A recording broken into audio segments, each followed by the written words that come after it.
నిన్నటి దాకా ముసలమ్మల పెన్షన్లు తీసేసి సంపద ఎలా సృష్టించాలో ఆలోచించినటువంటి కూటమి ప్రభుత్వం ఇప్పుడు కొత్తగా దివ్యాంగులు అంటే ఫిజికల్ ఛాలెంజ్డ్ పీపుల్ మీద వాళ్ళ యొక్క కన్ను పడిందనమాట. ఎందుకంటే 6,000 రూపాయలు వాళ్ళు తీసుకోవడం ఈ కూటమి ప్రభుత్వానికి నచ్చలేదు.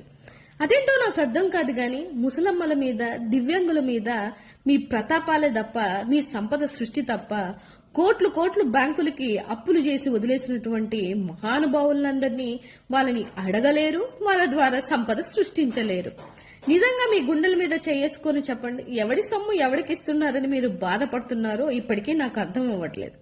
అన్ని కోట్లు కొంతమంది బడాబాబులకైతే 10,000 కోట్లు 20,000 కోట్లు మాఫీలు చేయడానికి ముందుకొస్తారు తప్ప ఒక ప్రజలు బీదలుగా ఉన్నటువంటి అమాయకులు ₹1 గవర్నమెంట్ సొమ్ము తింటే మీకొచ్చిన బాధలేంటండి? నాకు అర్థం కాక అడుగుతున్నాను. అయినా కూడా మీ నిసిగ్గుగా జరుగుతున్నటువంటి ఈ కూటమి ప్రభుత్వంలో ఒక్కసారి జనాలు గమనించుకోవాలి. ఇప్పటికే బోర్డు పెన్షన్లు తీసేసి ఇక దివ్యాంగుల పెన్షన్లను కూడా తీసేయబోతున్న కూటమి ప్రభుత్వానికి నిజంగా హ్యాట్స్ ఆఫ్. అయినా మీ కొడుకు యొక్క డిప్యూటీ సీఎంకి ఆరాట పడుతున్న దాంట్లో ఇచ్చిన శ్రద్ధ కాస్త బీదల మీద వాళ్ళ అభివృద్ధి మీద పెడితే డెఫినెట్ గా రాష్ట్రం బాగుపడుతుంది. GST -6 లోకి వెళ్లకుండా ఉంటుంది.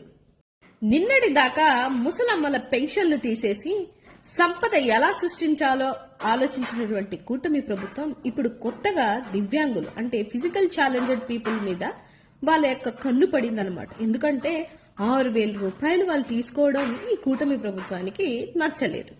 అదేంటో నాకు అర్థం కాదు గాని ముసలమ్మల మీద దివ్యాంగుల మీద మీ ప్రతాపాలే తప్ప మీ సంపద సృష్టి తప్ప కోట్లు కోట్లు బ్యాంకులకి అప్పులు చేసి వదిలేసినటువంటి మహానుభావులందరినీ వాళ్ళని అడగలేరు, వాళ్ళ ద్వారా సంపద సృష్టించలేరు.